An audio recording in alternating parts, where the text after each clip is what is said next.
洛洛说电影带你走进电影的世界，这是一部真实记录特殊工作者的电影。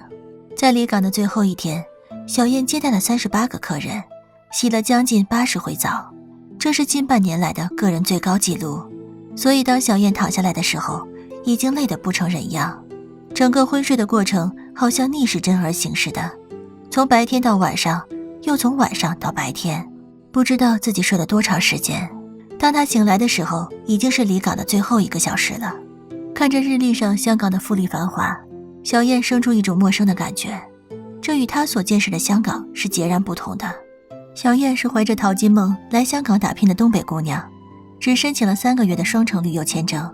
她本以为香港遍地是金子，自己又学了9年的京剧，随便找个相关营生就能赚很多钱，但最后她能做的只有以青春身体换钱。穿过香港旺角灰暗狭窄的街巷，那间简陋的小破房就是皮条客为她安排的宿舍。宿舍是2人间，小燕的床位正对着厕所。她经常坐在床上狼吞虎咽地吃着盒饭，她必须抓紧每一分每一秒赶快吃，因为她生意兴隆，随时可能接客。有时时间来不及，小燕会拿着盒饭边走边吃，或者吃几口去接客，回来继续吃。一份饭她经常需要分成2、3顿。与别的风尘女穿着暴露不同，小燕身着素锦秀丽的裙子，柔顺的秀发被简单的扎起，再背上一个普通的双肩包，十足是青春邻家姑娘的模样。只有那烈焰红唇代表了她们的不同。小燕对付男人很有一套，她逢人就叫老板，上来就给洗澡，言谈间极尽迎合奉承，哄得对方总是心甘情愿地多给小费。但是每当客人问小燕来自哪里时，她会回答四川、湖南、新疆，答案千变万化，但绝口不提自己的家乡东北牡丹江。她还效仿古代青楼女子，在腰间系着一根红线，这样一来她就不会一丝不挂，为自己保留了一丝尊严。面对客人，她很少说真话，扮演着各种不同的形象，只有面对同是大陆来的打工妹时，才会恢复自己本来的模样，表现出东北人显著的豁达与开朗。他们会一起讨论各自的单价，帮忙介绍客人。相较于小燕21岁年轻貌美，湖南大姐已经29岁，干这行算是上了年纪，行情并不好，一单200块，一天也就1、2单，有时候还没有。可大姐女儿要上学，学费好几千，大姐是一筹莫展。说着说着，几个女人感慨地抽起烟，小燕边抽烟边将新买的香港日历挂到窗上，那些不曾去过的地方看看也好。其实小燕是有机会去外面游玩的，他们每个月有4天的假期，可如果连这4天都工作的话，就会有奖励，除了奖金还有免费的香港海洋公园1日游。但小燕从未去过，她舍不得少挣1天钱。由于接客众多，小燕又会给每个客人洗2次澡，她的手脚严重蜕皮，撕都撕不完。有经验的姐妹们劝她学聪明点，每个客人冲1回澡就行，她却还是坚持我行我素，因为每回洗澡的时候就是她多要小费的时候。小燕每次出去工作，身后都会跟着一个皮条客，既负责给她联系客户，也保护她的安全。可这天小燕在前面走着，突然听到哎呀一声。小燕身份特殊，不敢报警，只能求助路边洗碗的小女孩和她的家人。小女孩却果断回答不报。小女孩名叫阿芬，她并非不善良，而是有自己的苦衷。阿芬父亲是个拥有香港居住证的残疾人，平常会带些烟酒去大陆卖，或者从大陆带些东西回香港卖。他年轻时生意很好，赚过不少钱，还在深圳买了间大房子。阿芬在深圳出生长大，每天一放学都会帮母亲做饭，到通关口接父亲回家，然后帮父亲冲背，给菜园浇水。他最大的梦想就是他们母女3人能搬到香港陪父亲，一家人一直在一起。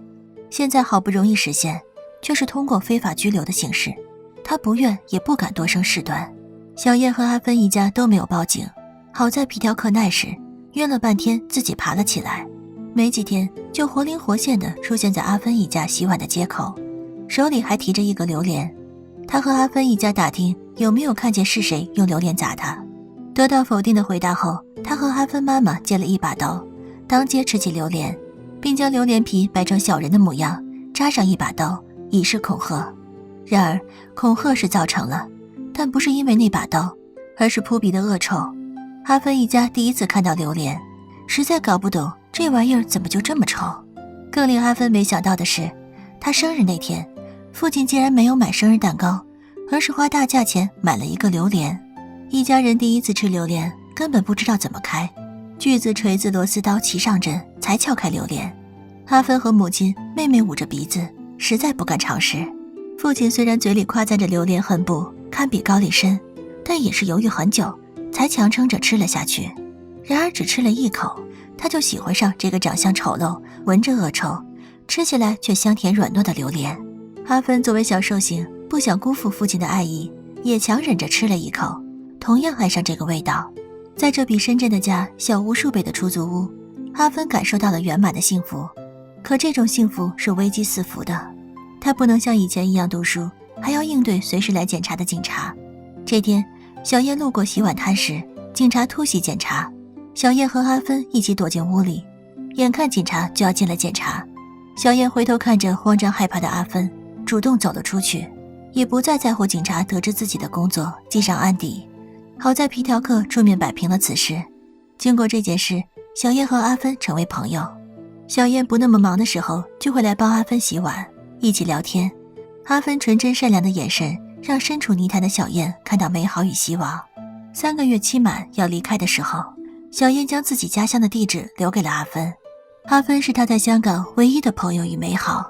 从香港回到东北，由南方到北方，小燕的生活发生翻天覆地的变化。父母并不知道她在外面做什么，只知道挣了大钱，算是光宗耀祖，说什么也要大摆宴席嘚瑟一番。都是要面子的人，太次的酒不要，啤酒、洋酒、红酒管够，至少200块钱一桌，怎么也要摆7、8桌。宴席上，所有亲朋好友都注视着光宗耀祖的小燕，二姨还将18岁的表妹带了过来，让小燕带表妹出去闯闯。一旁的母亲满口答应，小燕只能用回头再说吧搪塞过去。这顿饭她吃得如芒在背，如坐针毡。饭后去结账，通过母亲搞价打折付了1500，这可都是她赚的辛苦钱。而父亲喝得飘飘然，前言不搭后语地说着：“你表妹挺好的孩子，你带带她。”小燕木然地愣在原地。在香港时，她想着回家就能开始新生活，回了家却又充满迷茫，不知该怎么走出第一步。甚至在接到昔日同事的电话，让她在南下赚大钱时，她竟心生犹豫，想要再次前往。晚上，小燕去闺蜜家住，2人玩着烟花谈心。闺蜜不理解南方那么好，那么温暖，小燕为什么还要回来？闺蜜有心辞掉工作，跟着小燕南下。她觉得自己是时候闯一闯了。小燕赶忙阻止道：“好好工作，别瞎折腾。”新年临近，小燕买了好多礼品来到一家门前，这是她婆婆家。小燕与丈夫是发小，是同学，有着很深厚的感情。可这感情终究没有敌过婚姻的柴米油盐。2人结婚没多久就开始闹离婚。小燕一气之下去南方打工，这次回来，公公婆婆自然想劝和，而且公婆对小燕那是没话说，像是对待亲闺女一般。至于丈夫，他的卧室还贴着他们恋爱时的照片。小燕心情复杂地低下头。后来，学生时期的几个朋友打电话叫小燕和丈夫一起回学校转转。他们趴在窗户上，看着空荡的教室忆当年。那个垫子都10年了，那镜子少了一个。你在那个白凳子上掉过腿，他在这里摔过跤。随便一个物件，就唤起他们许多共同的回忆。只有丈夫一个人站在路边，望向远方。他似乎不敢碰触那些回忆。大家将丈夫喊了过来，5个脑袋聚在一起，青春似乎也完整了。但每个人的眼神里都有着青春逝去的哀伤。人完整了，有些感情却回不去了，失去的单纯与美好也寻不回了。5人来到铁路边，发自肺腑地唱起歌，唱美好的过往，唱惆怅的现状与未知的未来。火车带着黑烟从他们的生命经过，冥冥中带走了什么？后来他们才知道，那是青春。回去后，小燕和丈夫举办了离婚。从民政局出来，她陷入彻底的迷茫。她想用攒的钱在东北做个小生意，可看了很多店面都不满意，因为她根本没想好要干什么。闺蜜不甚在意地说：“你在南方干什么，现在就干什么呗。”小燕眼神泛了水光，转移了话题。他一个人到街上吃着小吃，不知去往何方，不知该做什么。迷茫中，身体的本能将他带入戏院，生旦净末丑，唱念做打，一朝一世间，行云流水。小燕以前也是这样在舞台上活着的，可回不去了。冰雪覆盖了牡丹江，小燕最终能去的地方只有家里。她在家里发现一封深圳寄来的挂号信，到邮局一看，取了一箱包裹，里面装着一个榴莲和一封信。信是阿芬写的。小燕离开香港不久，阿芬就被警察发现，她和妹妹、母亲都被遣返回了深圳。阿芬觉得这样也很好，因为深圳才是她的家。在深圳，她可以读书，可以去做自己喜欢的事，可以自由奔跑，而不是被拘禁在黑暗狭小的走廊。对阿芬来说，留在香港有家人团聚的幸福，回到深圳有自由快乐的呼吸，无论怎样她都珍惜。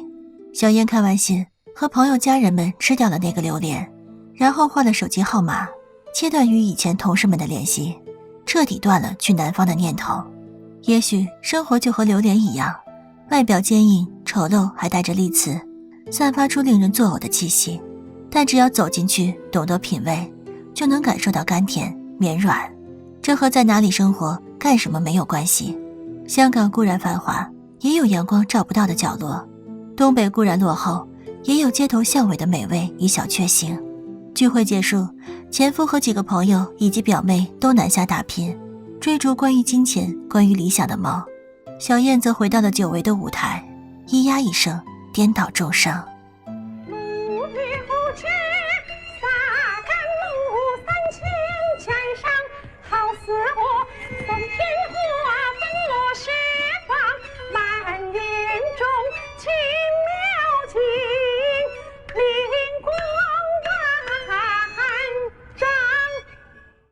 榴莲飘飘是由陈果导演、秦海璐主演的现实文艺片，这是秦海璐的第一部电影。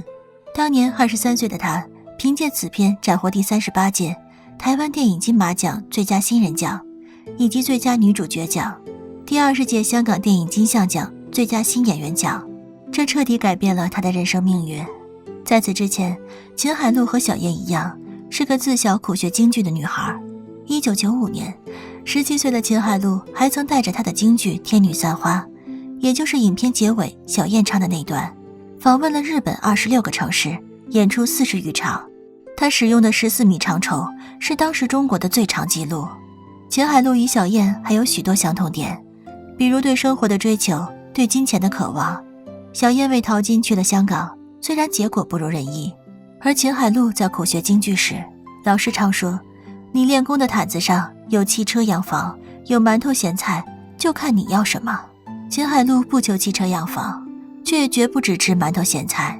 于是他在梨园苦练，给了自己一个别样人生。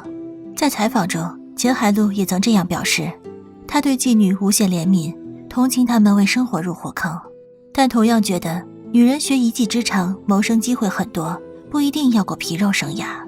另外，洛洛还想说，也许我们每个人都像小燕、阿芬一样，是生活中的小喽啰，要面对很多不堪的事情与无奈，苦苦挣扎也只是为了生存。但是正如小说《三体》当中的一句话，我们都是阴沟里的虫子，但总还是得有人仰望星空。